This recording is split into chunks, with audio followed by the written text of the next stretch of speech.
Jadi jangan melihat, oh itu kelemahan, lah langsung dicerca. Enggak, kita harus lihat dulu. Kenapa kelemahan itu? Oh berarti sempurna lah dia sebagai manusia, bahwa dia punya kelemahan. Coba Anda lihat, baru-baru ini ada satu pahlawan, saya tidak perlu menyebut, kurang etis, pahlawan yang kita beri gelar pahlawan, ternyata pada sisi-sisi lain, dia melakukan pekerjaan-pekerjaan yang paradok dengan pekerjaan kepahlawanan itu. Ditemukan hasil penelitian seperti itu. Jadi diskusi rame. Diskusi rame, mereka menggugat, apa cocok itu diberi kata pahlawan. Justru pada saat itu, saat detik itu, diskusi seperti itu, saya putus diskusi itu, saya katakan, justru pahlawan itu manusia, ketidaksempurnaan itu menyempurnakan dia sebagai manusia. Mengapa kita harus cabut kepahlawanannya?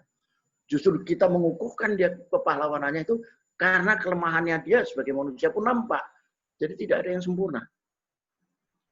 Jadi melihat itu begitu ya. Jadi melihat fenomena itu begitu.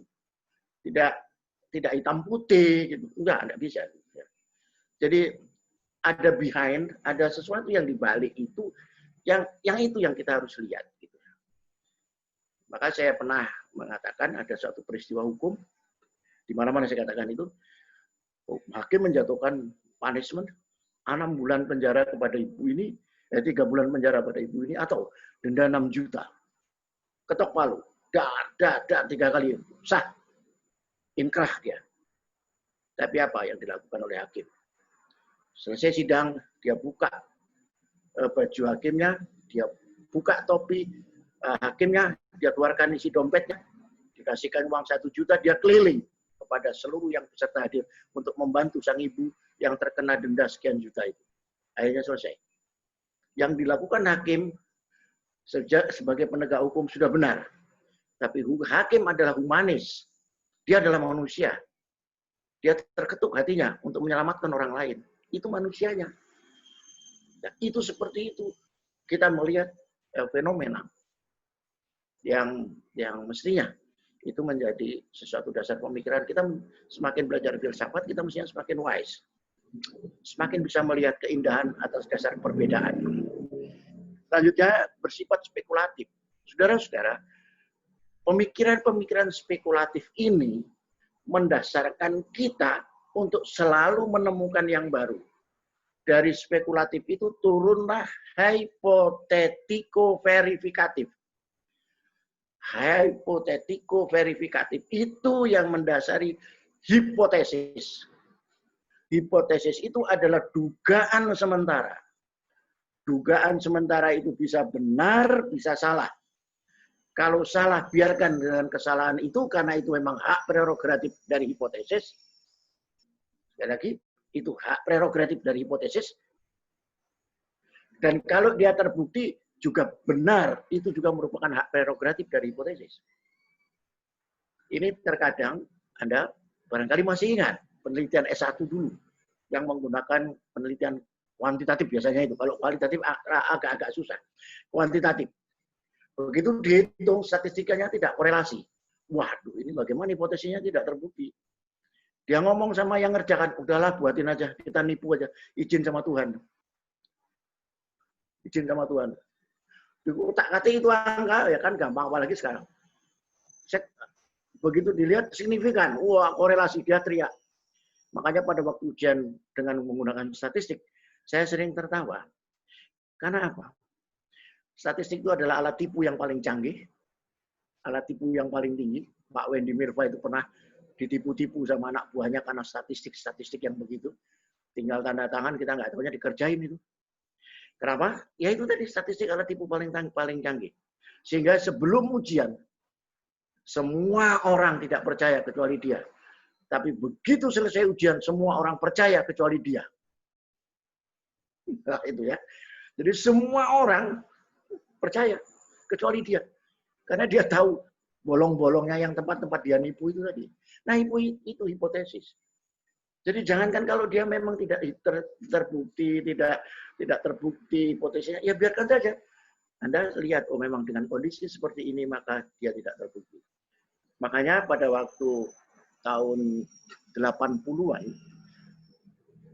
saya berhadapan-hadapan dengan teman-teman yang penelitian kuantitatif. Saya katakan bahwa penelitian itu bukan kuantitatif kok. Pada waktu itu Unila sangat mendewakan kuantitatif, sehingga penelitian itu dianggap penelitian kalau ada statistiknya. Saya tidak. Saya katakan tidak. Statistik itu adalah alat. Saya harus berhadapan dengan raksasa-raksasa statistik. Oke, nggak apa-apa, saya nggak mundur. Karena saya punya distinction opinion, Profesor Kadir Muhammad almarhum, dia mengatakan ada penelitian lain. Penelitian hukum itu penelitian normatif. Wah, saya makin berdiri itu. Makin tegak saya. Karena ada Profesor Kadir Muhammad pada waktu itu. Berarti bahwa statistik itu betul-betul hanya alat. Nah, baru setelah 90-an, teman-teman dari Amerika pulang yang belajar statistik, dan mereka justru belajar kualitatif, saya seperti mendapat angin surga. Karena penelitian itu, ya tinggal kita, jangan dipaksakan pakai alat apa. Kalau cuma motong rambut, ya jangan pakai kampak. Pakai silet, kebesaran itu semua sama-sama motong. Tapi sebaliknya kalau mau motong kayu, ya jangan pakai silet, pakai kampak. Kalau pakai silet, 100 tahun nggak selesai. Jadi modelnya seperti itu, berpikir yang spekulatif.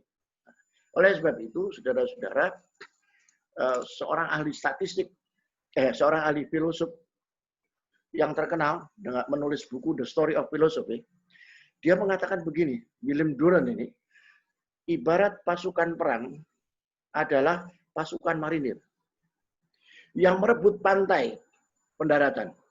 Setelah direbut pantai pendaratan, datang pasukan infanteri berikutnya. Marinir mencari lagi. Yang marinir itulah filsafat. Yang marinir itulah filsafat yang menjadi pangkalan pendaratan pertama.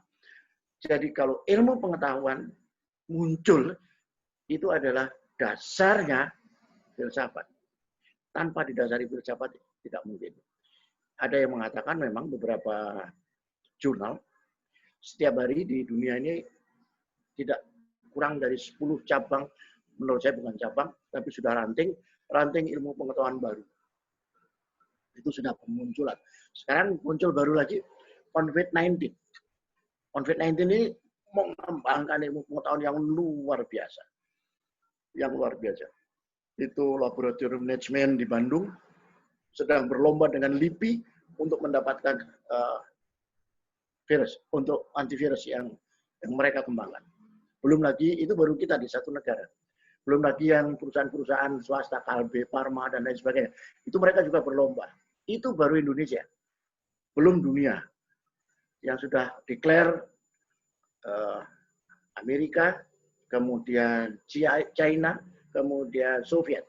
Belum negara-negara Bolivia dan lain sebagainya. Itu semua mereka berlomba. Ini menunjukkan bahwa di balik musibah itu ada berkah. Di balik musibah itu ada berkah. Nah, kita kadang-kadang tidak sampai ke sana berpikir itu ya. Nah, sampai begitu kita dapat musibah, menangisi itu musibah itu. Padahal tidak akan bisa selesai musibah itu dengan air mata. Tidak bisa selesai dia dengan air mata. Tapi dengan otak pemikiran yang jernih, yang bersih, yang concern untuk melihat behind dari peristiwa itu. Lanjutan, saudara-saudara, oleh sebab itu, dalam konsep berpikir filsafat, maaf ada yang masuk, berpikir filsafat berhadapan dengan tahu dengan tidak tahu. Tahu dengan tidak tahu. Atau disebut dengan pengetahuan. Apa itu tahu? Tahu adalah gambaran di dalam pikiran manusia tentang sesuatu yang diketahui. Tentang sesuatu yang diketahui. Keterbatasan generasi membuat pengetahuan itu juga terbatas pada generasinya. Coba yang segenerasi Bapak Ibu sekalian, tanya dengan anak cucu kita sekarang. Kenal nggak dengan Benyamin S dulu? Nah, ada yang nggak tahu itu. Mereka malah kalau kita dengarkan lagu Malam Minggu, ayo pergi ke bioskop. Itu nyanyi kakek-kakek katanya itu. Karena itu bukan generasi dia tidak tahu itu. Dia tidak tahu. Jangan salahkan dia. Ya, jangan salahkan dia. Memang mereka pengetahuannya terbatas. Kalau tanya apa itu judulnya, ya cuma kakek yang tahu. Kami mana tahu. Nah itu tahu. Tapi sebaliknya Anda juga. Coba kayak pesen pakai aplikasi GoFood. Saya yakin Anda teriak-teriak mencari orang lain untuk memesankan aplikasi itu.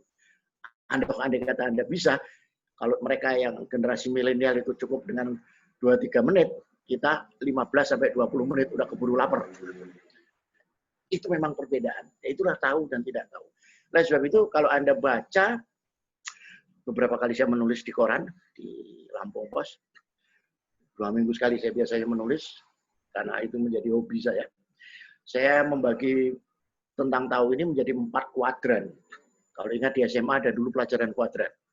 4 kuadran. Kuadran pertama, kuadran A, kita tahu, orang lain tahu. Jadi sama-sama tahu, tidak ada masalah. Lawannya, jadi jangan ke kanan ya, tapi lawannya, silangnya, kalau di atas tadi orang tahu, kita tahu, yang di bawahnya orang lain tahu, kita tidak tahu. Jadi ada peristiwa yang seperti itu. Ada yang seperti itu. Orang lain tahu, kita tidak tahu. Contohnya apa? Baju di punggung kita ini. Yang lain orang lain yang tahu, yang kita nggak tahu. Seperti apa? Kemudian kuadran yang berikutnya, yang di atas sekarang, yang di atas. Orang lain tidak tahu, kita yang tahu. Itu discrete memory untuk Anda. Dan kita semua. Kemudian lawannya, orang lain tidak tahu, kita juga tidak tahu. Nah itu 4 kuadran itulah yang saya sering sebut menjadi jendela John Harry, karena dia ditemukan oleh John and Harry.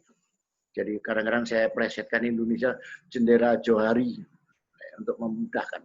Jadi sebenarnya kita tuh dibagi atas 4 kuadran itu. Coba kita teliti setiap hari, kita ketemu dengan hal-hal yang seperti itu. Jadi jangan paksakan tahu kita kepada orang lain. Kita tidak bijak, tidak wise. Karena ada batas-batas yang ditahu oleh kita dan ada batas-batas yang ditahu oleh orang lain. Nah, oleh sebab itu, saudara-saudara, di dunia ini terbagi macam-macam pengetahuan yang sangat banyak sekali dan saya tidak mampu menghitung unlimited macam-macam pengetahuan itu. Tapi saya coba saja menghimpun beberapa. Pertama, pengetahuan agama. Kemudian pengetahuan filsafat, pengetahuan seni, pengetahuan biasa, dan pengetahuan ilmiah. Ini kita telusuri satu persatu. Pengetahuan agama. Pengetahuan agama itu adalah pengetahuan yang didapat melalui wahyu. Pengetahuan ini ditangkap menggunakan iman, bukan logika. Iman.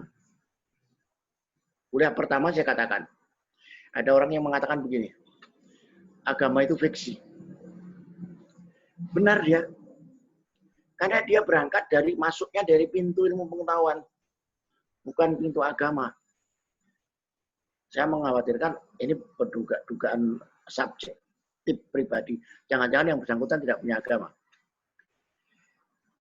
Nah, kalau yang kita dari agama, itu berangkatnya dari keyakinan. Kita yakin, baru berpengetahuan. Dasarnya wahyu. Dan itu tidak bisa diganggu-gugat. Contoh, saya yakin semua kita percaya bahwa ada surga dan neraka. Pertanyaan saya, kalau pertanyaan masuk ilmu pengetahuan, ada nggak yang pulang dari sana? Pulang dari neraka, pulang dari surga. Nanti terus bertanya, kapan kamu berangkat? Berapa lama di sana? Gitu. Terus temperaturnya berapa itu? Neraka. Oh, macam-macam pertanyaannya. Nah itu pertanyaan pengetahuan jadinya. Padahal itu pintunya keyakinan, bukan wilayah pengetahuan. Adapun memahami wahyu itu menggunakan ilmu pengetahuan sebagai alat, itu benar. Sekali lagi saya ulangi, Adapun memahami wahyu itu melalui ilmu pengetahuan itu benar. Contoh, mohon maaf yang non muslim saya susah mencari contoh. Dalam kita memahami kitab suci Al-Quran, di sana ada nahu, ada sorof, ada idgham biguna, idgham ma'al guna dalam membaca. Kemudian kita nanti ketemu mengapa ini turun, asbabul nusulnya seperti apa. Ini ilmunya. Pertentangannya di sana terjadi, iya. Karena itu wilayah ilmu. Oh nggak pakai ini, nggak pakai ini. Ya yang rame lah ya, yang paling gampang tiap hari ketemu itu, tiap tahun ketemu. Muhammadiyah menetapkan puasa tanggal sekian. NU menetapkan tahan sekian. Yang nggak tahu ilmunya dia ribut. Gimana ini sama sesama? Bukan, pintu masuk ilmunya yang menjadi persoalan. Yang satu membuktikannya harus melihat secara fisik, secara nyata. Yang satu secara perhitungan. Bisa saja telisih, tapi yang puasa tetap puasa. Yang kacau ini, yang selisih ribut, puasa kagak. Nah ini yang kacau. Jadi nggak apa-apa itu pertentangan, ya biasa saja. Dari zaman Harun al-Rasyid, kalau Anda dengar cerita Abu Nawas pada waktu mau dihukum, itu tertawa kita dibuatnya. Ditanya oleh al-Rasyid, berapa banyak bintang yang ada di langit sana Abu Nawas? Jawab Abu Nawas, tenang aja. Tolong hitung berapa banyak bulu yang saya dudukin ini, itulah banyak bintang. Pertanyaannya, masa raja harus menghitung bulu di bawah yang dipijak oleh ini? Itu kan pertanyaan-pertanyaan ilmu pengetahuan. Yang pasti jawabannya yang ilmu pengetahuan juga. Nah, kita beranjak kepada pengetahuan seni. Ini yang menarik. Pengetahuan seni ini pengetahuan yang sangat subjektif, normatif. Tidak bisa pengetahuan ini, bukan tidak bisa, tapi sulit sekali pengetahuan ini untuk digeneralis. Karena dia lebih pada personal akademik. Contoh, barangkali Pak Wendy pernah kita pergi ke Istana Bogor. Di sana ada patung Denok. Itu kalau orang yang ngerti seni biasanya berdiri di patung itu lama banget. Padahal patung itu cuma telanjang kayak gitu loh. Kita melihatnya juga malu gitu kadang-kadang. Malah sekarang saya dengar kabarnya dikasih baju itu. Wah, menjadi tidak indah kalau dibajuin, saya bilang. Kalau saya melihatnya, patung kayak gitu kayak apa itu kan. Nggak ada kesan di saya gitu. Nah, sebenarnya untuk orang lain, contoh lain. Bapak Ibu barangkali pernah ke Jogja mampir ke galerinya pelukis kita terkenal, Apandi. Lukisan Apandi itu, coba Bapak Ibu lihat, itu kan diplot apa itu seperti apa, tube kalau kita bilang tube, yang seperti odol dipelocok-pelocokin gitu, ditempel-tempel. Berapa harganya? 1 miliar. Saya bilang duit 1 miliar untuk beli kayak gitu, kasihin saya aja. Jalan-jalan kita satu angkatan ini pergi ke Turki sana. Untuk daripada seperti itu. Tapi kalau saya ceritakan itu kepada orang lain yang paham seni, personal seni, dia akan goblokan saya, goblok bener profesor ini nggak tahu dengan seni. Nah, itulah sangat personal itu ya. Nah, itu pengetahuan seni. Pengetahuan seni. Oleh sebab itu saya sangat marah sekali kalau seni itu dibuat gradasi. Saya pernah mengusir mahasiswa satu kelas. Karena pada waktu itu yang belajar filsafat ada kelas namanya kelas bahasa Lampung, S2 bahasa Lampung. Saya minta dia bertanya pakai bahasa Lampung dan saya jawab pakai bahasa Lampung. Begitu dia bertanya pakai bahasa Lampung, orang satu kelas tertawa. Saya sangat tersinggung. Satu kelas itu saya usir keluar. Saya mereka suruh buat pernyataan tidak mengulangi dari rektor sampai ke dekan. Satu kelas. Karena saya tersinggung, seni kok diketawakan. Itu produk bahasa. Coba kalau Anda, saya bilang, bahasamu bahasa mana? Coba kalau bahasamu ditertawakan, itu seni, nggak bisa. Ya. Dia nggak memahami filosofinya. Ini konteks kebahasaan yang seni yang bahasanya itu pakai bahasa sangat personal. Ya. Kemudian yang berikutnya, saudara-saudara, pengetahuan filsafat. Pengetahuan filsafat itu pengetahuan yang didasari oleh pemikiran manusia yang logis dan rasional. Itu saja pemikiran filsafat itu. Logis, rasional. Kalau dia logis dan rasional, itu berpikir filsafat.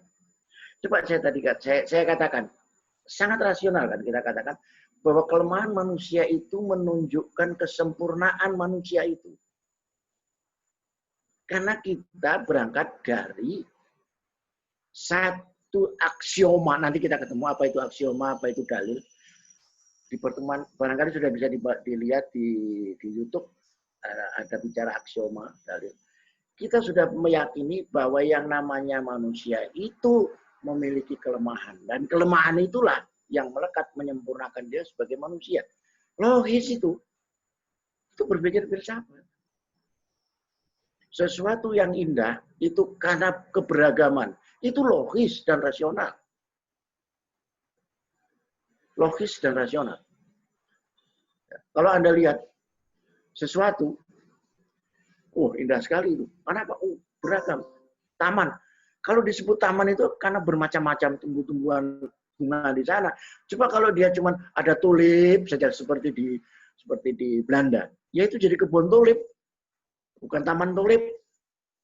Ya. Bukan taman tulip. Nah, ini keberagaman itu logis rasional berpikir seperti itu. Jadi Anda saya ajak berpikir sampai ke sana. Termasuk disertasi yang akan Anda susun.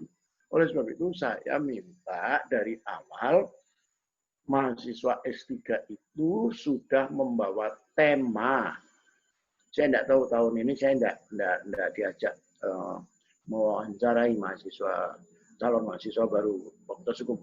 Kalau yang tahun yang kemarin saya diajak. Saya tanya pertama kali di tempat lain juga begitu. Tema disertasimu itu apa? Karena tema itu menetapkan jalan logis rasionalnya Anda dalam membuktikan. Bukan judul. Judul bisa diganti kapanpun. Saya, disertasi saya itu ganti judul sampai 6 kali. Terakhir, begitu sidang tertutup, mau sidang terbuka, masih ribut promotor saya itu mencari judulnya. Mengganti. Temanya enggak, judulnya. Mereka perang, saya nonton Wimbledon. Saya lihat kiri kanan aja. Mereka bertiga perang. Kadang pakai bahasa Belanda, kadang pakai bahasa Inggris, kadang pakai bahasa Jerman, kadang pakai bahasa Sunda. Ya rame mereka. Saya cuma nonton aja. Terakhir saya disuruh menyimpulkan, coba simpulkan. Saya simpulkan ada 3 judulnya. Mereka perang lagi. 3 itu katanya bisa jadi 4. Nah, saya nonton aja. Sehingga saya ketemu judul terakhirnya itu dari kesepakatan. Itu judul. Kalau tema tidak berubah. Jadi jangan khawatir ya, jangan khawatir. Jadi jangan mencari judul. Apa ya judul disertasi Anda nggak ketemu Anda. Tapi kalau tema insya Allah. Ya. Nah di sana berpikir filsafat itu peranannya. Nah kemudian yang berikutnya pengetahuan biasa.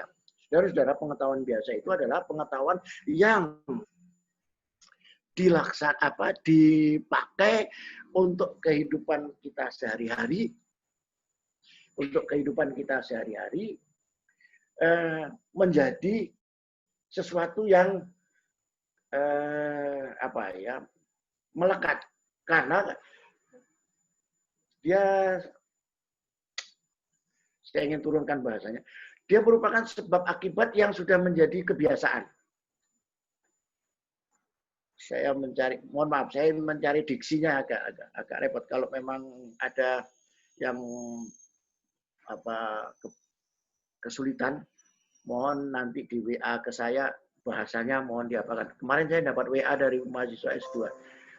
Mereka minta, Prof, mohon bahasanya agak diturunkan. Karena saya kesulitan menangkap. Waduh, saya juga repot juga. Jadi mohon maaf, mungkin diksi saya terlalu kemana-mana atau terlalu tinggi. Jadi contohnya begini. yang membantu di rumah kita. Kalau mendung begini, dia nggak ngeluarin jemuran. Kita tanya, kenapa nggak dijemur? Mendung. Coba Anda terkejar tuh. Apa yakin kamu kalau mendung ini pasti hujan? Anda akan dibalik dengan pertanyaan, Bapak ini kok goblok amat gitu ya, dalam hati dia. Padahal Anda itu sedang melakukan eksplorasi pemikiran, membuat premis mayor dan minor. Jika mendung maka hujan. Hujan disebabkan akan mendung. Tidak semua mendung akan hujan. Itu premis itu. Tapi yang bisa berpikir begitu tidak semua orang. Tidak semua orang. Ya, sama nanti kalau Anda merekonstruksi pemikiran kerangka berpikir di dalam disertasi Anda, itu akan ketemu premis-premis seperti itu. Jika ini maka ini. Ya, maka ini jika itu. Dan seterusnya. Itu premis. Ya. Nah, oleh sebab itu, saudara-saudara, itulah yang disebut dengan pengetahuan ilmiah. Bukan pengetahuan biasa tadi. Tapi tidak semua orang Anda bisa angkat tarik ke atas untuk berpikir ilmiah seperti Anda. Nggak bisa. Nggak bisa. Saya yakin Bapak Ibu yang menduduki jabatan sekarang, di jabatan-jabatan penting, Anda akan mengalami kesulitan mentransformasi pemikiran kepada level-level ke bawah sana. Paling bisa layer 1, layer 2, layer 3. Begitu layer akhir, layer 4 di ujung sana, Pak Kajari mau sampai ke Kasubagnya di bawah sana, sulit sekali mentransformasi pemikiran itu. Dan itu jangan disalahkan dia. Anda jangan menggoblokkan orang lain terlalu terburu-buru. Jangan-jangan memang kita yang tidak mampu mentransformasi pemikiran kita kepada orang lain. Karena apa? Karena apa yang kita pikirkan belum tentu dipikirkan oleh orang lain. Nah, ini persoalan-persoalan keilmuan seperti itu harus kita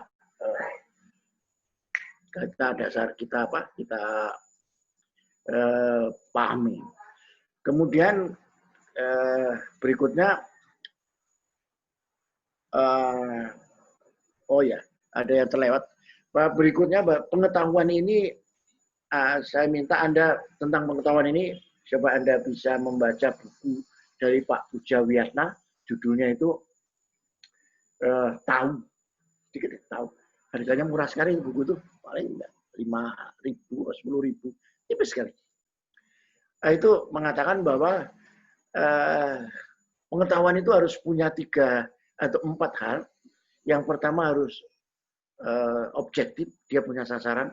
Makanya sering orang disertasi ditanyakan, apa objek penelitian saudara? Itu adalah sasaran yang ditanya. Perundang-undangannya atau pelaku perundang-undang atau akibat pelanggar undang-undang. Itu jelas. Kemudian punya cara. Caranya seperti apa? Makanya sering pada waktu ujian tertutup atau pada waktu prakualifikasi Anda ditanya, ini metodenya pakai apa? Anda menentukan responden menggunakan cara apa? Yang paling umum disebut snowball. Oke, snowball. Snowball seperti apa menggunakannya? Bagaimana caranya? Nah, itu adalah cara. Kemudian sistematik, yaitu punya tata urutan yang teratur. Nah, soal sistematis ini, Bapak Ibu, saya ingatkan pada saudara-saudara mahasiswa semua, apalagi yang S2-nya, S1-nya dari perguruan A, S2 perguruan B, S3 sekarang masuk di Fakultas Hukum, Unila. Setiap perguruan tinggi punya aturan penulisan karya tulis ilmiah. Jadi jangan dibawa yang Anda punya dulu ke sini. Nggak klop. Itu nanti jadi ribut. Kemarin saya menguji di salah satu perguruan tinggi, ujian doktor tertutup, itu penguji dengan promotornya agak bersih tegang karena selisih pendapat tentang sistematika penulisan. Itu menggunakan catatan kaki, ada yang catatan kaki langsung, ada yang catatan kaki tidak langsung. Saya tanyakan, ada nggak di sini tata tulis, buku tata tulis, mengatur tata tulis itu? Ada ya, sudah kita sepakati itu saja. Jadi ini yang perlu dipahami. Nanti sudah jadi disertasinya tebal, Anda harus mengubah hanya karena tata tulis. Kemudian Universal. Sifat ilmu itu universal. Kapan saja, di mana saja dia seperti itu. Kalau pelanggarannya A, maka hukumannya B, itu sudah seperti itu. Itu memang keberlakuannya secara umum. Terakhir, saudara-saudara, kita bicara tentang objek ilmu. Objek ilmu itu ada dua. Objek materia, menyeluruh. Objek forma, cara pandang. Yang disebut objek materia, yang menyeluruh, semua berlaku umum, itu menyeluruh. Contoh, di depan Anda ada tempat duduk. Yang Anda duduki kursi. Di sana ada warna merah, di sini ada warna hijau tempat duduk itu. Semua Anda sebut kursi, tempat duduk. Itu disebut objek materia. Tapi kalau objek forma, sudut pandang, Anda membuat klasifikasi atas dasar formasi tertentu. Itu sudut forma. Anda mengklasifikasi ini meja belajar. Ini meja makan. Ini kursi tamu. Ini kursi makan. Itu objek forma, cara pandang. Nah, cara pandang ini berlaku sangat subjektif dari mana sudut pandang itu dilakukan. Dan oleh karena itu, saudara-saudara, kalau kita lihat secara menyeluruh, bahwa tidak ada satupun di bumi ini ilmu pengetahuan dari sudut filsafat yang dia berdiri sendiri. Kakinya hanya satu, tidak mungkin. Jadi, kalaulah kita memandang segala sesuatunya itu dari sudut pandang interaksi antar orang, maka kita bicara tentang sosiologi. Sebaliknya, kalau kita berbicara tentang untung rugi, maka kita bicara tentang ekonomi. Kalau kita berbicara tentang perilaku manusia, itu adalah psikologi. Sebaliknya, kalau kita berbicara tentang bagaimana dia mendapatkan kedudukan, itu perilaku politik. Jadi kita melihat segala sesuatunya itu dari konteks, dari mana cara pandang kita melihat. Itulah peran filsafat, saudara-saudara, di medan ilmu pengetahuan. Dia memberi batasan-batasan, dia memberi garisan-garisan, memilah-memilah antara satu dengan yang lain. Oleh sebab itu, sangat kita sesalkan apabila ada seseorang atau sekelompok orang mengklaim keilmuannya melebihi keilmuan orang lain. Itu tidak ada. Ilmu di dunia ini tidak ada yang tinggi, tidak ada yang rendah. Semua ilmu adalah sama. Dan nilai epistemologi dan aksiologinya itu yang membedakan. Jadi nilai kegunaan dan nilai dan tujuan itu yang membedakan ranah daripada ilmu pengetahuan itu. Jadi bukan ontologinya, bukan existing ilmunya. Ya. Makanya saya sering mengatakan ontologi, ilmu itu dalam wilayah ontologi itu bebas nilai. Tapi begitu dia masuk aksiologi dan epistemologi, tidak ada yang bebas nilai. Ya. Jadi itu wilayahnya seperti itu.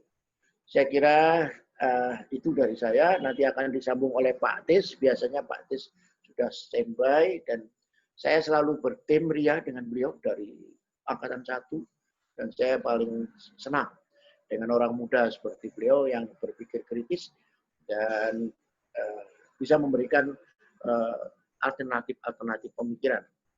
Walaupun lompatannya kadang-kadang mahasiswa harus kerja keras memahami pemikiran-pemikiran beliau yang seperti melompat-lompat, tapi sebenarnya tidak. Nah, tugas Anda sekarang yang untuk minggu ini, oh ya, saya appreciate kepada yang sudah mengumpulkan tugas, kepada lewat Pak Ketua Kelas, baru 11 orang, tapi yang kelompok satunya belum. Mohon bantuannya, saudara-saudara, tugas itu dikumpulkan lewat Ketua Kelas, nanti di-emailkan secara bersama ke saya. mohon maaf yang sebesar-besarnya, saya tidak menerima yang satu-satu. Saya takut Anda nanti tugasnya kececer. Orang tua seperti saya, kalau sudah kececer seperti itu, loss ya. Di usia-usia senja saya yang seperti ini, mohon maaf. Saya tidak mau merugikan Anda, saya takut dosanya. Jadi kumpulkan jadi satu di email ke saya. Dan tugas email itu akan menjadi pertanggungjawaban saya secara akademik kepada institusi. Karena itu akan saya print, akan saya himpun, dan himpunannya ini menjadi bukti. Makanya saya katakan dari awal dulu, kita bukan mengejar huruf, tapi mengejar ma'ruf. Kalau sekedar mengejar huruf, Anda minta A hari ini saya kasih A+, nggak apa-apa. Kalau hanya sekedar huruf. Tapi apalah itu artinya huruf kalau Anda tidak tahu ma'ruf. Jadi saya sangat berharap jangan mengejar huruf kalau di S3. Tapi kejarlah ma'ruf. Karena ma'ruf itulah yang akan menentukan marwah Anda sebagai seorang dokter nantinya. Karena dokter di lapangan sana bukan dinilai lagi oleh institusinya, tapi dinilai oleh masyarakatnya. Itu dari saya. Dan tugas ini yang akan saya bacakan tugasnya.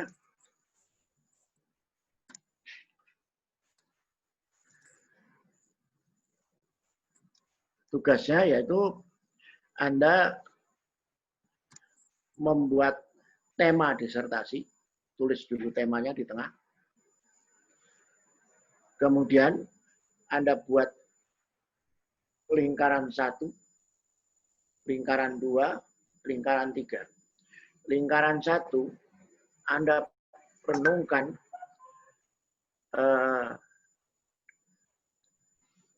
ilmu mana yang paling dekat dengan tema itu. Ilmu mana? Yang paling dekat. 1, 2 ilmu. 3, 4, itu Anda yang tahu. Kemudian layer yang kedua, yang mendekati dengan tema itu. Kemudian yang ketiga, diduga juga memberi kontribusi. Ilmu apa? Semakin banyak pemikiran itu, maka tema Anda akan menjadi semakin baik. Jadi tidak ada komentar, tidak ada penjelasan. Nggak usah. Cukup gambar itu Anda lingkar 1, lingkar 2, lingkar 3. Di tengahnya itu Anda tulis tema disertasi. Temanya contohnya undang-undang pelanggaran undang-undang COVID-19 atau peraturan COVID-19. Contoh ini jangan dibuat. Contohnya seperti itu temanya. Kemudian yang paling dekat apa? Oh, ilmu kesehatan, apalagi sosiologi, apalagi dan seterusnya. Nanti layer kedua apalagi, ketiga apalagi. Kalau Anda sudah mendapatkan itu nanti masukkan ke email, kirim ke ketua kelas nanti akan menghimpun ke saya. Anda akan tahu tugas ini nanti gunanya untuk apa pada waktu Anda menyusun, merekonstruksi disertasi apa proposal Anda pada waktu mau prakualifikasi. Saya kira itu dari saya izin live. Sampai jumpa minggu yang akan datang dan saya mohon nanti dilanjutkan oleh Pak Tis. Assalamualaikum warahmatullahi wabarakatuh. Waalaikumsalam warahmatullahi wabarakatuh.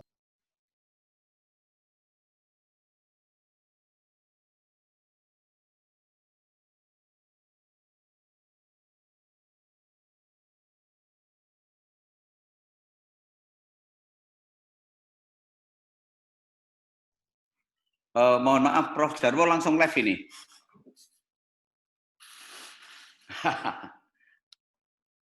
Marah jangan-jangan beliau ini. Halo, suara saya masuk? Masuk, Pak Tis. Masuk, Pak Tis. Masuk. Prof. Jarwo sudah live? Sudah. Sudah ya, waduh.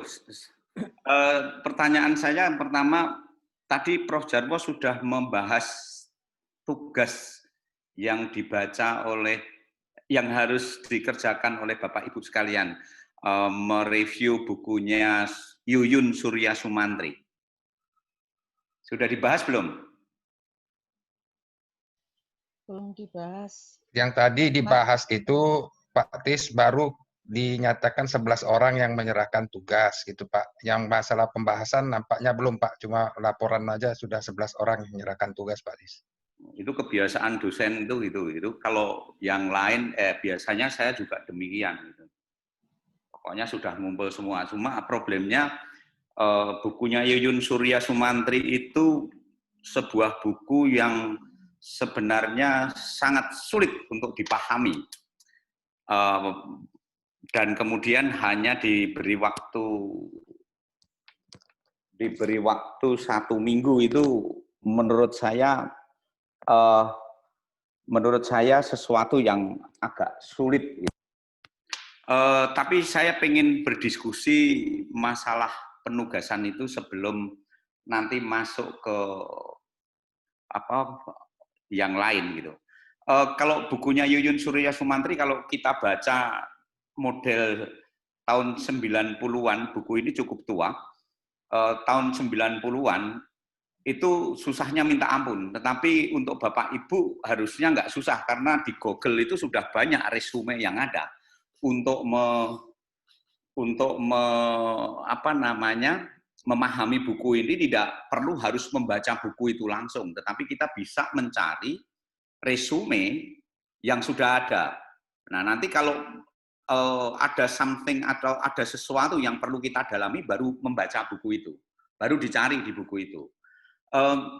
Tetapi bagaimanapun juga ketika kita meresume sebuah buku, tentunya kita harus tahu isi buku itu apa, seperti yang saya kemukakan kemarin. Berapa bab, daftar isinya apa, gitu.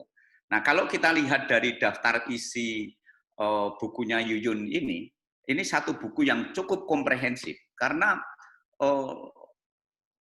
Pak Yuyun Surya Sumantri ini menulis bukunya dimulai dengan sebuah ajakan ke arah pemikiran filsafat. Jadi kita diajak untuk berfilsafat, gitu. Pada umumnya, ketika kita bicara tentang filsafat, itu ibaratnya mencari kucing hitam di dalam kamar yang gelap, pakai kacamata hitam, kali-kali juga kucingnya nggak ada gitu. Artinya apa? Filsafat ini merupakan sebuah proses berpikir. Filsafat itu tidak akan pernah memberikan jawaban. Filsafat itu justru mengajak kita bagaimana cara bertanya. Filsafat itu akan mengajak kita berdialektika. Ada tesis, antitesis, dan kemudian muncul sintesa. Sintesa itu nanti akan ketemu antitesis, sehingga posisinya berubah menjadi tesa, sehingga menghasilkan sintesa baru. Terus berpikir seperti itu. Nah, arah pemikiran filsafat selalu akan berdialog, berdialektika, sehingga di sini filsafat itu sebenarnya merupakan mother of science, ibunya ilmu. Dia adalah, kalau istilahnya Pak Jarwo itu galehnya ilmu, intinya ilmu. Sehingga kalau tadi tugasnya, kalau kita mau mendekatkan, mengarah kepada sebuah keilmuan, titik tengahnya itu diletakkan apa, kemudian dilingkari oleh apa, dilingkupi oleh apa, dan seterusnya. Titik tengah kita mestinya adalah ilmu hukum. Dengan tema apapun, pasti yang akan paling dekat itu apa. Kemudian layer kedua apa, layer ketiga apa, dan seterusnya. Saya berikan contoh seorang pemikir di Amerika, namanya Eric Posner. Kalau orang Indonesia mendekati hukum, itu biasanya hanya normatif empiris. Tetapi yang empiris itu apa? Itu nggak pernah jelas. Nah, kalau normatifnya pasti, ya. Tapi yang empiris itu apa? Eric Posner itu menempatkan ekonomi itu sebagai ide dasarnya, sebagai poin pentingnya. Sehingga tulisan-tulisan Eric Posner itu selalu menunjukkan adanya economic approach to law, pendekatan ekonomi terhadap hukum. Dan ini menjadi sebuah karakteristik tersendiri dalam buku-bukunya Eric Posner. Nah, Bapak Ibu, diharapkan pada saat kita memasuki studi S3, itu pemikirannya tidak lagi monodisipliner. Ya, tidak lagi monodisipliner, tetapi sudah interdisipliner. Oleh karena itu, kalau Bapak Ibu baca bukunya Yuyun di bagian pertama, itu ada satu gambaran di bagian-bagian awal, ada satu gambaran. Ada sebuah pulau, orangnya tidak pakai sepatu semua, kemudian ada pabrik sepatu mengirim 2 tim peneliti. Tim peneliti pertama bilang bahwa pulau itu tidak potensial didirikan pabrik sepatu. Tim peneliti yang kedua mengatakan, oh ini sangat potensial didirikan pabrik sepatu, pasti nanti sepatunya akan laris. Tapi dengan catatan, 1 ini, 2 ini ada sosialisasi, orangnya diajari memakai sepatu, sehingga dengan satu realitas yang sama, tapi dengan perspektif yang berbeda, itu menghasilkan sesuatu yang berbeda. Kenapa kok bisa begitu? Di bukunya Yuyun Surya Sumantri pada bagian kedua, itu dikemukakan apa yang menjadi dasar pengetahuan, ya, dasar pengetahuan. Nah, di dasar pengetahuan ini, yang paling mendasar itu sebenarnya adalah sumber pengetahuan itu apa. Kemudian logikanya gimana, dan kemudian hakikat logikanya, hakikat penalarannya itu bagaimana. Sehingga dengan demikian, itu nanti akan terbangun apa yang namanya kriterium kebenaran. Saya berikan contoh mungkin begini. Kalau kita ke Padang, warung Padang itu susahnya minta ampun. Kita nyari warung Padang itu nggak ada. Tapi kalau di sini rumah makan Padang, sate Madura. Kalau di Madura ya cuma sate gitu aja. Nah, tapi begitu keluar ada sate Madura, ada sate Kudus, ada soto Kudus, ada rumah makan Padang. Kenapa kok seperti ini? Ini ada argumentasinya yang berkenaan dengan dasar-dasar pengetahuan. Kalau orang Padang merantau, warung Padang, bikin rumah makan, pasti rumah makan Padang. Kalau orang Kudus membuat warung soto, itu mesti dikatakan soto Kudus. Sate Madura dari Madura. Tetapi kemudian, yang menjadi pertanyaan kita adalah, bagaimana hakikat penalaran yang ada di situ?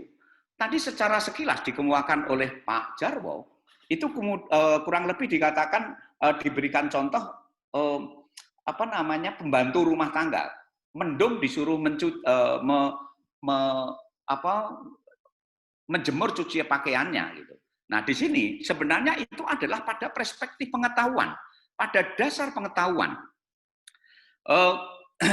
Kemudian di bab ketiga itu dikemukakan yang namanya ontologi, hakikat. Hakikat apa yang dikaji? Pemikiran filosofis, pemikiran-pemikiran yang ada di ranah filsafat, itu selalu akan berkenaan dengan yang namanya metafisik. Metafisik ini ada 2 kata, ada meta, ada fisika. Fisika itu adalah kepastian. Nah, yang dikemukakan di dalam metafisika itu adalah ultimate reality. Kepastian atau kebenaran yang paling ultimate. Oleh karena itu, dalam konteks filsafat ini, yang kita cari itu adalah kebenaran yang sebenar-benarnya. Atau dalam bahasa kerennya itu adalah ultimate reality. Nah, disinilah kemudian nanti akan ketemu di dalam konteks ilmu, itu ada asumsi-asumsi di dalam ilmu. Dan yang kedua, ada batas-batas penjelajahan ilmu. Ya, ada batas-batas penjelajahan ilmu. Dalam konteks ontologi ini, saya harap Bapak Ibu mau mencari apa perbedaan antara ilmu, pengetahuan, filsafat, dan agama. 4 kriterium ini itu mempunyai entitas dan pendekatan serta dasar yang berbeda. Ya. Dan ini berkenaan dengan apa yang namanya hakikat. Pada dasarnya, dalam konteks filsafat itu ada batas-batas menjelajahi ilmu. Kemudian di bab selanjutnya itu dikemukakan apa yang namanya epistemologi. Bagaimana cara mendapatkan ilmu? Ya, bagaimana cara mendapatkan ilmu?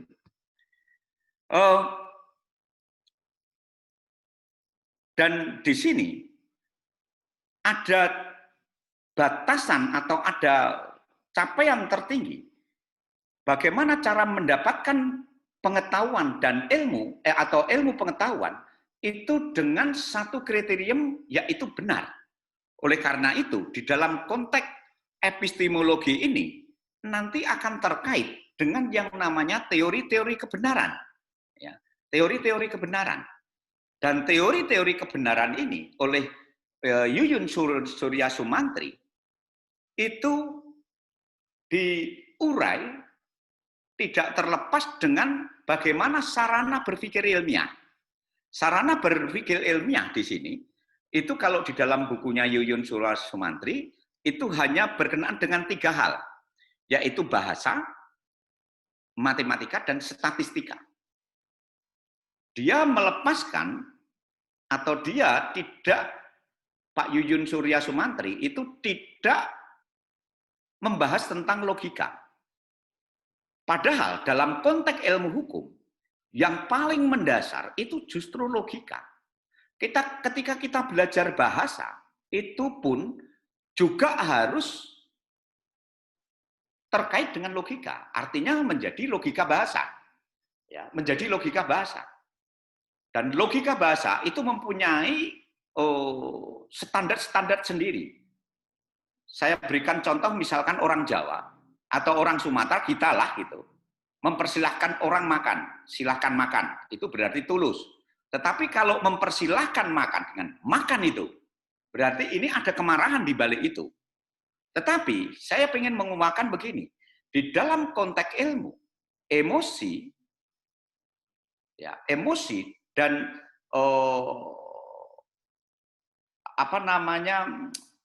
hal-hal yang berkaitan dengan hati itu ada batasan-batasannya tertentu. Bahasa hukum itu harus lugas, tegas, dan tanpa emosional. Nah, dalam konteks ini nanti kalau sudah masuk ke dalam logika, itu akan ada wilayah abu-abu yang pada akhirnya akan masuk ke wilayah kebenaran, teori kebenaran. Demikian pula dalam konteks teori kebenaran, di dalam bukunya Yuyun Surya Sumantri ini hanya mengemukakan teori konsistensi, korespondensi, dan koherensi. Kalau orang hukum, Pak David, Pak Gatot, Pak Brierley, itu ada satu teori kebenaran yang juga harus selalu dipakai oleh beliau sebagai hakim. Teori kebenaran apa? Kebenaran pragmatis. Ya, kebenaran pragmatik. Dan kebenaran pragmatik ini nanti harus dikembalikan kepada nurani. Ya. Nah, di dalam bukunya Yuyun Surya Sumantri ini, itu tidak diurai, tidak di logika. Memang kalau bicara sampai logika itu akan sangat kompleksitasnya menjadi tinggi gitu ya. Kemudian bab selanjutnya itu berkenaan dengan ilmu dan kebudayaan. Begini, menariknya buku Yuyun untuk orang hukum itu bagaimana menempatkan hubungan ilmu dan kebudayaan. Bapak Ibu pasti pernah dengar teorinya Friedman yang mengatakan bahwa sistem hukum itu terdiri dari struktur, substansi, dan culture, budaya.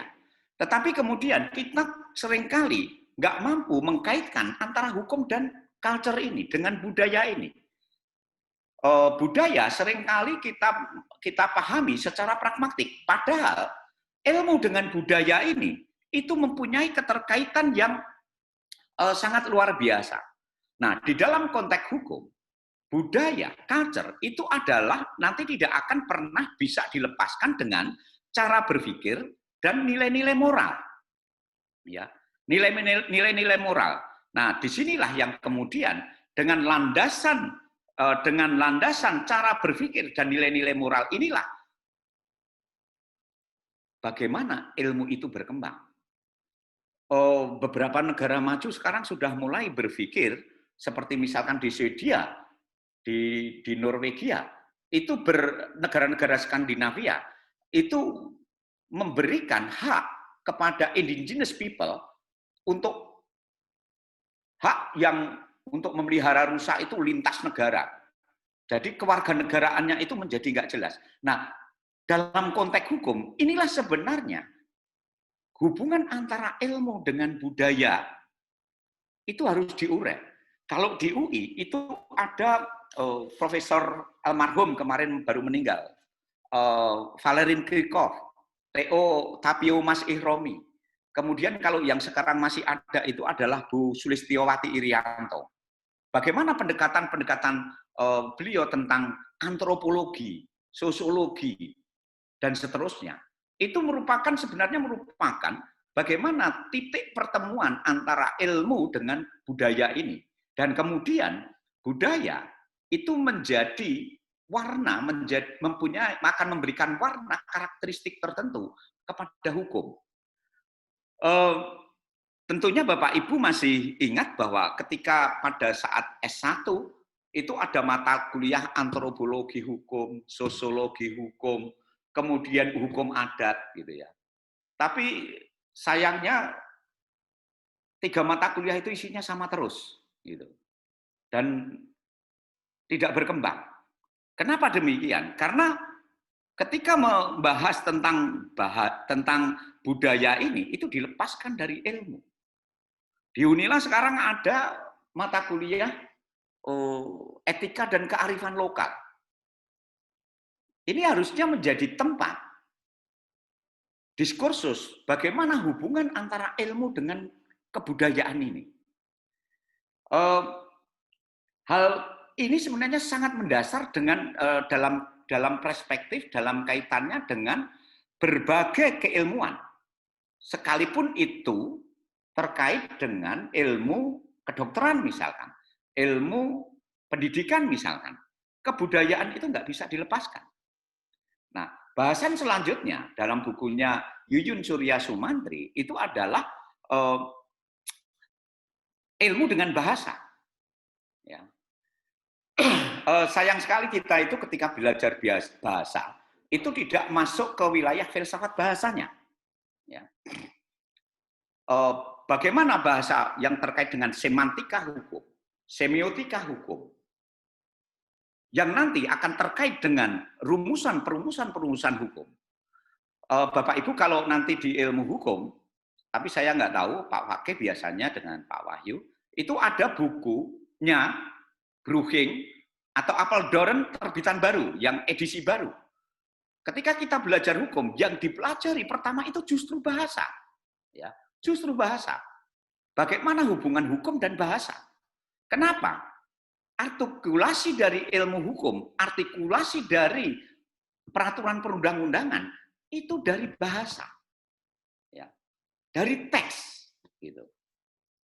2 hari ini saya agak susah mengikuti bagaimana dinamika Undang-Undang Cipta Kerja.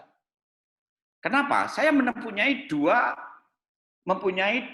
draft yang berbeda. Saya nggak tahu mana yang draft yang asli dan mana draft yang palsu. Ya.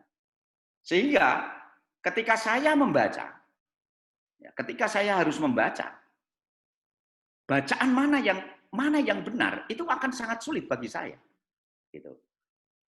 Kalau saya bukan masalah 900 halamannya atau 1000 halamannya, orang hukum pasti akan tidak masalah itu. Yang paling kita perlu tahu pertama justru harusnya adalah strukturnya. Bagaimana pengaturannya, dan di situ bagaimana struktur pengaturan, bagian-bagian dari undang-undang itu. Dan kemudian bagaimana logikanya, Tetapi kalau sudah ketemu 2 draft, waduh susah banget buat saya, buat kita semua. Nah, dalam konteks ini, saya ingin menunjukkan bahwa antara ilmu, khususnya di sini ilmu hukum dengan bahasa, itu sesuatu yang mestinya juga harus kita pelajari, karena ini sebenarnya merupakan sarana berpikir ilmiah. Dalam bukunya Yuyun Surya Sumantri ini juga dikemukakan bagaimana politik bahasa nasional. Ya, politik bahasa nasional. Bahasa Indonesia yang baik dan benar. Yang benar itu gimana? Kalau kita di Makassar, itu selalu ada akhiran ki dan mi. Mau kemana mi? Mau kemana ki? Itu benar enggak? Kalau Jawa akan berbeda. Nah, dalam konteks ini kita harus terkaitkan dengan konteks budaya tadi. Artinya di sini politik hukum nasional kita itu juga diletakkan di dalam konteks kebudayaan kita. Di bab terakhir, 3 bab terakhir itu berkenaan dengan penelitian dan penulisan ilmiah. Saya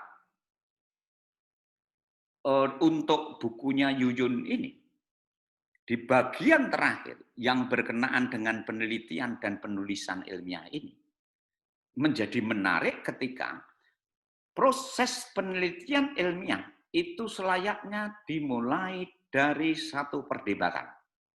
Ya. Yang saya tangkap seperti itu. Ada perdebatan dulu. Dalam konteks perdebatan ini, kemudian kita akan ketemu sesuatu sintesa yang baru. Hanya kemudian masalahnya, apa kaitannya dengan disertasi yang akan Bapak Ibu tulis? Kalau Bapak Ibu baca bukunya Yuyun Surya Sumantri yang berkenaan dengan novelty, kebaruan dari sebagai tuntutan terhadap disertasi Bapak Ibu, kata novelty itu enggak ada. Kata state of the art itu enggak ada. Itu bahasa terminologi yang baru lahir di 2010. Sering kita pakai, baru terminologi itu baru sering kita pakai itu di 2012 ke atas, 2010 ke atas lah sampai sekarang. Tapi bukunya Yuyun Sumantri ini terbit kapan? Dia sudah mengemukakan bahwa kalau menulis itu jangan pengulangan. Mesti harus menemukan, ada sesuatu yang baru. Nah, mungkin itu dari tulisan dari bukunya Yuyun Surya Sumantri. Saya kemarin terus terang tadi saya akan menguatkan sama Pak Prof. Jarwo gitu ya. Saya ngasih informasi kepada beberapa teman gitu, karena saya tidak masuk di grup Bapak Ibu, saya kasih aja beberapa yang saya kenal. Nggak usah repot-repot untuk bukunya Yuyun Surya Sumantri, pakai aja Google kayak gini, dicari itu pasti ketemu. Resumenya pasti ketemu. Tapi yang menjadi penting di sini kan Pak Jarwo kan nggak menyuruh membeli buku, tapi memahami isi bukunya. Nah, cara memahami isi bukunya itu ya antara lain ya dengan baca tulisan orang lain dulu. Nah, nanti kalau sudah ada waktu baru cari bukunya dibaca. Itu pun kalau kita mau gitu. Kemudian yang kedua, saya ingin memberikan satu penekanan aja. Saya minggu yang lalu itu menyampaikan dua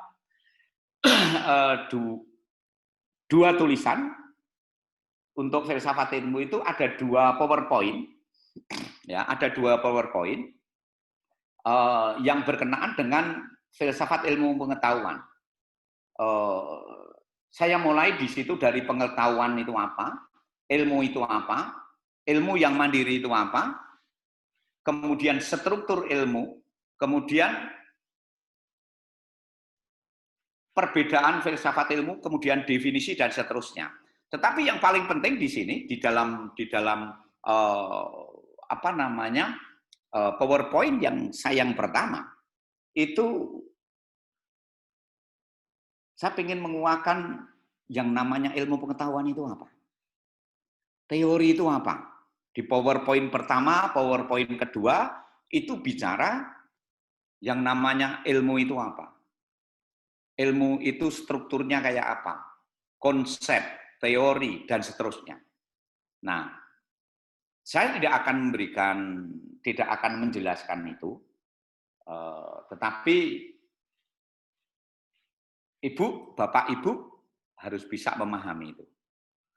Saya hanya ingin menguatkan kurang lebih begini. Bagaimana kalau ilmu hukum? Ya. Ilmu hukum itu mempunyai karakteristik tersendiri. Ya, mempunyai karakteristik sendiri. Dalam literatur Belanda, ilmu hukum itu dikatakan sebagai ilmu yang sui generis. Ilmu yang sui generis. Kalau orang-orang mengatakan bahwa ilmu hukum itu adalah kalau orang-orang mengatakan bahwa yang namanya ilmu itu bebas nilai, ilmu hukum tidak bebas nilai. Ilmu hukum itu adalah ilmu yang syarat nilai. Ilmu yang kita pelajari itu adalah nilai. Ya. Yang kita pelajari itu adalah moral, morality. Nah, oleh karena itu, dalam struktur keilmuan dari ilmu hukum itu dibedakan dalam ilmu hukum dalam arti teoritik atau ilmu hukum yang teoritikal dan ilmu hukum yang praktikal. Nah, ilmu hukum itu hampir samalah dengan dokter proses pembelajarannya. Ya. Kalau di dokter itu ya mereka mempelajari biologi dan sebagainya. Tapi ketika seorang dokter berpraktek, datang pasien, pasiennya itu harus berangkat, dia percaya sama dokter itu enggak. Kalau sudah percaya luar biasa, mungkin enggak dikasih obat aja sembuh. Kasih placebo aja sembuh. Proses pendidikan dokter itu penuh dengan warna karakteristik tertentu, tersendiri. Dan setelah lulus, baru kemudian dia koas. Lulus S1 itu baru esket. Baru koas, setelah koas, baru nanti sumpah dokter, ujian kode etik, baru sumpah dokter, baru bisa praktek. Oh belum, harus internship dulu. Magang dulu. Nah ilmu hukum itu kan, kalau kita mau menjadi profesional hukum, itu kan itu. Enaknya kalau dokter profesinya satu, dokter. Setelah dokter, baru nanti ada dokter gigi, dokter bedah, dokter ini, dokter itu, spesialis ini, spesialis itu. Tapi kalau hukum, lulus, itu bisa masuk kemana aja. Bisa masuk kemana aja. Ya. Kalau mau jadi lawyer, nah tracknya itu jelas. Kalau mau jadi notaris, tracknya sebagai profesional itu jelas. Tapi kalau mau jadi dosen, oh harus S2 dulu. Nggak ada pendidikan, yang ada adalah pelatihan-pelatihan, tetapi pelatihan-pelatihan itu tidak untuk umum, tetapi hanya untuk orang yang sudah jadi dosen. Kalau menjadi birokrat, ya sudah, birokrat aja, bukan lagi menjadi profesional. Nah, dalam konteks ini, saya ingin mengemukakan harus ada pemahaman, ini ilmu praktikal, Pak Gatot, Mas David, teman-teman hakim, itu lebih kuat pada pemahaman ilmu hukum praktikal. Ya. Nah, biasanya dosen kayak saya, dianggapnya paham dengan ilmu hukum yang teoritikal. Saya ingin menguatkan seperti ini. Teoritikal dan praktikal dalam ilmu hukum itu berjalan beriringan.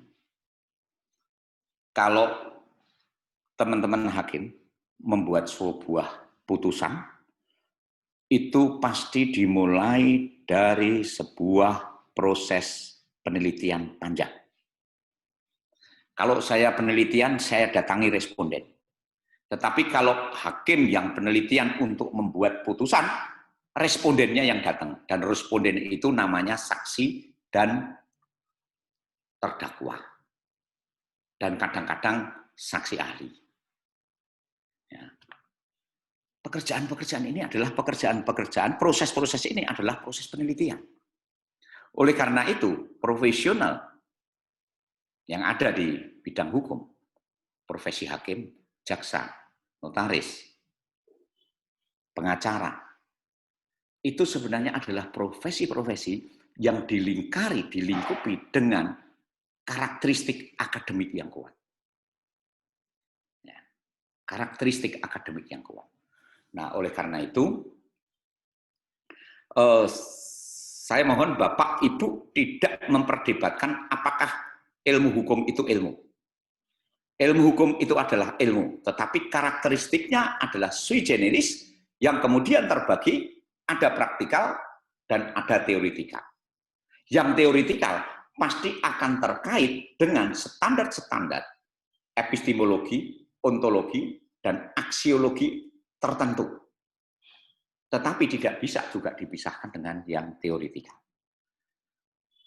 Dan untuk itu maka, dua tayangan ini yang saya berikan, yang saya sampaikan kemarin, dibaca sekilas sajalah.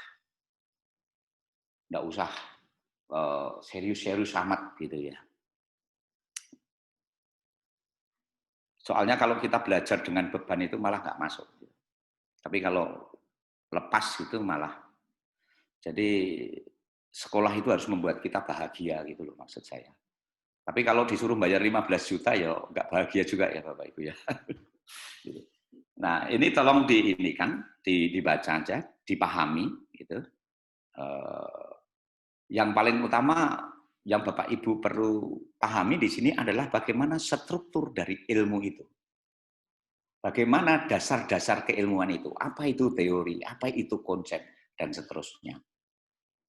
Dengan memahami itu, maka kemarin saya masih ingat pertanyaan Bu yang dari IAIN itu, bagaimana menggunakan teori gitu. Nah kita itu kadang-kadang juga teori itu apa, konsep itu apa, kita belum mapan. Saya paling geli ketika teman-teman dari Undip, yang lulusan S3 Undip, itu mengatakan teori hukum progresif. Teori dari mana? Konsepnya aja belum disepakati, belum bisa diterima konsep dari hukum progresif itu. Ya. Dan kalau kita mau memahami konsep hukum progresif itu mesti harus ada landasan aksi dan landasan akademisnya. Nah, Prof. Cip itu ketika terakhir menulis buku tentang landasan aksi dan landasan akademis hukum progresif, itu kemudian bukunya sudah terbit gitu ya, tetapi kemudian saya nggak ada yang meneruskan begitu.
Mohon izin, ini koneksinya terputus kah?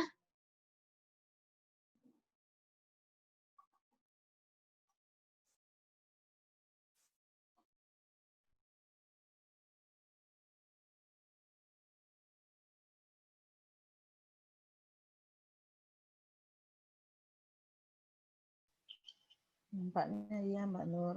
Kita nunggu sebentar saja. Oh iya, siap.